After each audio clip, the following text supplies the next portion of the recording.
안녕하세요. 2020학년도 수능 기출 문제 해설 강의를 함께할 저는 강산입니다. 여러분 반갑습니다. 저와 함께 보실 문제는 35번 문제인데요. 글의 흐름과 관계없는 문장이었고, 그리고 이 글은 EBS 수능 연계 지문에서 똑같이 출제된 그런 지문이었습니다. 오답률은 50%였고요. 그 말은 수험생 여러분들의 절반은 정답을 맞추셨지만 절반은 오답을 맞추셨다라는 그런 의미죠. 그럼 어떤 분들이 오답을 맞추셨을까요? 제가 조심스럽게 예측하건대 오답을 정답으로 맞추신 분들은 아마도 수험장이라는 그 긴장된 상황 속에서 급박하게 시간 내에 우리가 그 정답을 찾다 보니 정말 아무 생각 없이 머리가 하얘지니까 정말 아무 생각 없이 이게 뭐지? 글을 막 빨리 읽다가 이게 정답인가 봐 하고 감으로 답을 찍으신 분들이 많지 않았나라는 생각을 합니다. 그럼 우리는요, 정답을 찾아야겠죠. 어떻게 정답을 찾는지 저와 함께 꼼꼼한 해설 강의 시작하도록 하겠습니다. 자, 정답을 찾기 위해서는요, 글의 흐름과 관계없는 문장이라는 이런 유형에서는요, 1번이 시작되기 이전 문장에서 주제문을 찾아내실 거예요. 그리고 그 주제문과 반대되는 얘기 혹은 그 주제, 소재와 너무 연관이 떨어진 얘기를 우리는 찾아낼 거다라는 거, 이게 팁이니까 머릿속에 꼭 놓고 시작을 할 겁니다. 자, 선생님 근데 저는요, 어떤 게 주제문인지 잘 모르겠어요. 잘 못 찾아요 하시는 분들도 계시죠. 여러분들 걱정 붙들어 매세요. 이렇게 흐름과 관계없는 문장의 지문은요, 출제자 입장에서도 이 글의 머릿말 쪽에 주제문을 담고 있는 이런 두 갈씩 지문을 가지고 출제하는 경향이 매우 높습니다. 그렇기 때문에 앞쪽에서 주제문이 나올 확률이 매우 높으니까 자신감 가지고 주제문을 찾으실 거예요. 문장을 시작하러 가봤더니 although로 시작을 하네요. although, while과 같은 양보절이 문장 처음에 시작을 하면요, 그 글의 주절이 주제다. 깨알 팁 여기 하나 더 있네요. 뭐라고요? 양보절이 문장 처음에 시작을 하면 그 글의 주절이 주제문이다. 선생님 말씀대로 흐름과 관계없는 문장의 첫 문장부터 주제가 나왔네요. 그렇죠? 이제 우리 스타트 쉽게 끊었으니까 한번 해설 줄줄 해볼게요. 자, 비록 상식적 지식이라는 것이 장점을 가지고는 있지만 그럼 중요한 건 여기가 아니라 it also has a weakness네요. 상식적 지식은 또한 약점을 갖고 있다랍니다.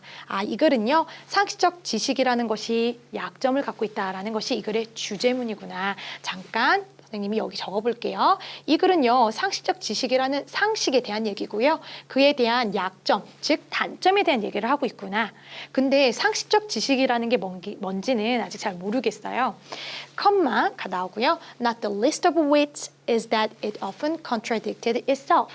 여기서 which 앞에 전치사가 나오면 많은 수험생 여러분들이 조금 해석하기가 까다롭다 생각하시는데요. 그렇게 어렵지 않습니다. which의 선행사를 찾아서 집어넣어서 해석을 차근차근 하면요, 쉽게 풀려요. which의 선행사는 어디 있죠? 그렇죠? 계속적 관계대명사 컴마 보이시죠? 컴마 앞에 weakness가 선행사네요.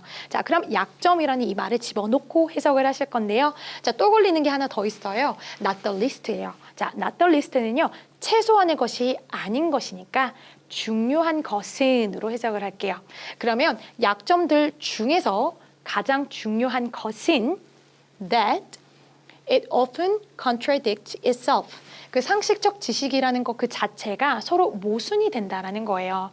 그럼 이 글은 상식에 대한 얘기이고 상식에 좋지 않은 단점에 대한 얘기고 그 중에서도 제일 중요한 게 뭐다? 모순이라는 거죠. 자, 모순점이 있다라는 거예요. 그에 대한 예로 for example, 예를 들어 주었습니다. 예를 한번 들으면 우리 더 이해가 쉬워질 것 같아요. We hear that people who are similarly like one another. 자, 여기서 who are similar 이렇게 가로하고 people을 꾸밀 건데요. 비슷한 사람들끼리 서로 좋아한다라는 그런 말 우리 들어본 적이 있죠. 그러면서 가로로 어떤 예가 나왔죠? Birds of a feather flock together. 같은 깃털을 가진 새들이 서로 모인다라는 거예요. 유유상종이라고 하죠. 유유상종이란 말 우리 들어본 적 있죠.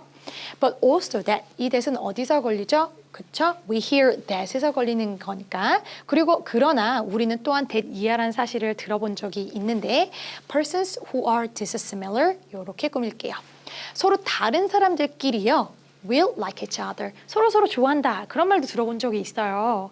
그에 대한 격언으로 opposites attract란 말, 서로 다르면 끌린다라는 말, 그런 말 들어보신 적 있잖아요.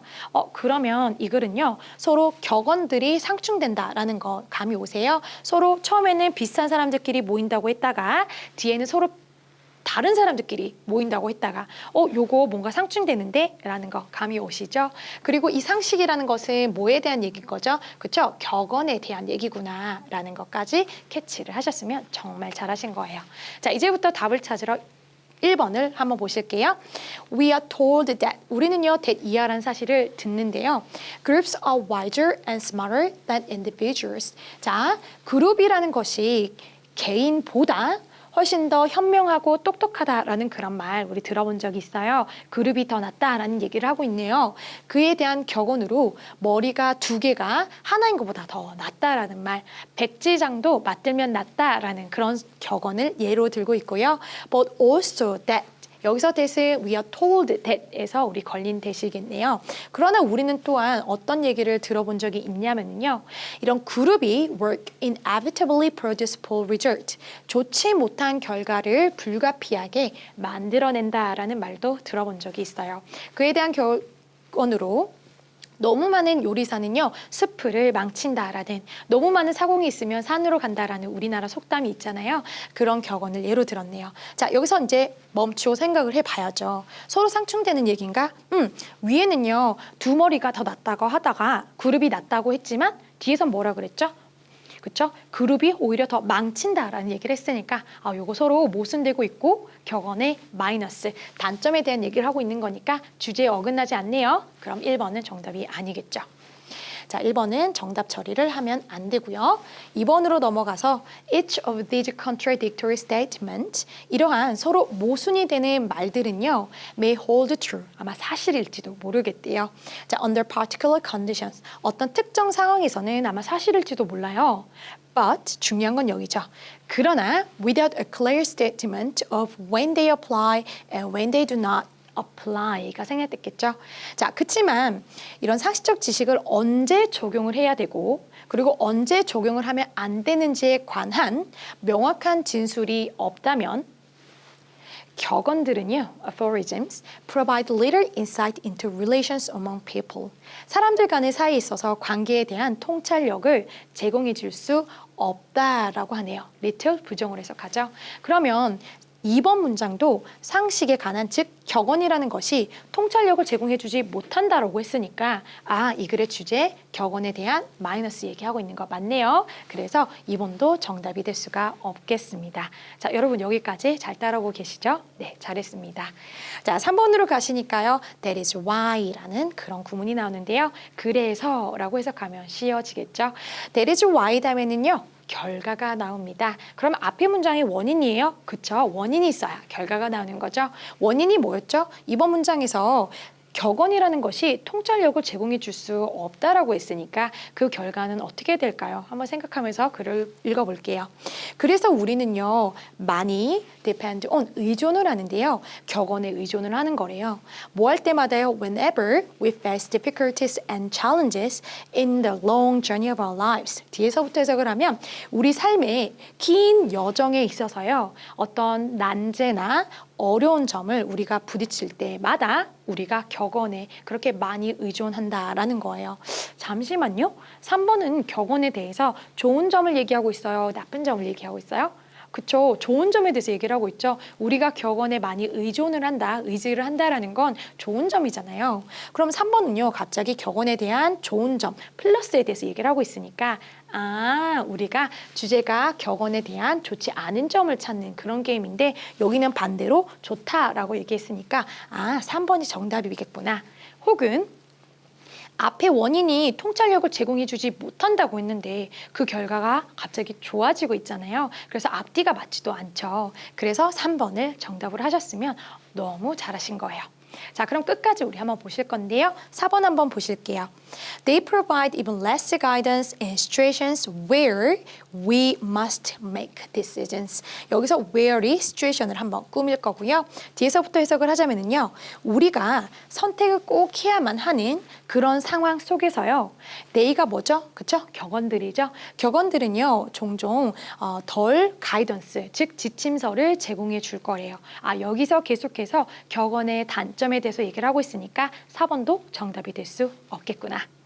5번 보시니까요. For example, 예를 들면요. 이 예는 무슨 얘기겠어요? 앞에 문장이 예일 거 아니에요. 앞에 문장에서 격언은 우리 지침서를 잘 제공해주지 못한다고 했으니까 그렇게 좋지 않은 어떤 격언은 별로 도움이 안 된다라는 그런 얘기가 담고 있겠죠.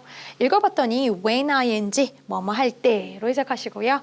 A choice that entails risk. 여기서 entail은 수반하다라고 해석하시면 되죠. 위험을 수반하는 선택을 우리가 마주했을 때 어떤 가이드라인을 우리가 사용해야 하는가라는 거. 자, 이 말이 무슨 말이에요? 어떤 걸 사용해야 될지 우리는 모른다라는 얘기를 하는 거죠. 그에 대한 예로 하이픈으로 얘기하고 있죠. Nothing ventured, nothing gained. 어떤 것도 모험하지 않으면 우리는 얻는 게 없습니다. 이 말은 뭐예요? 모험을 하라라는 그런 얘기고요.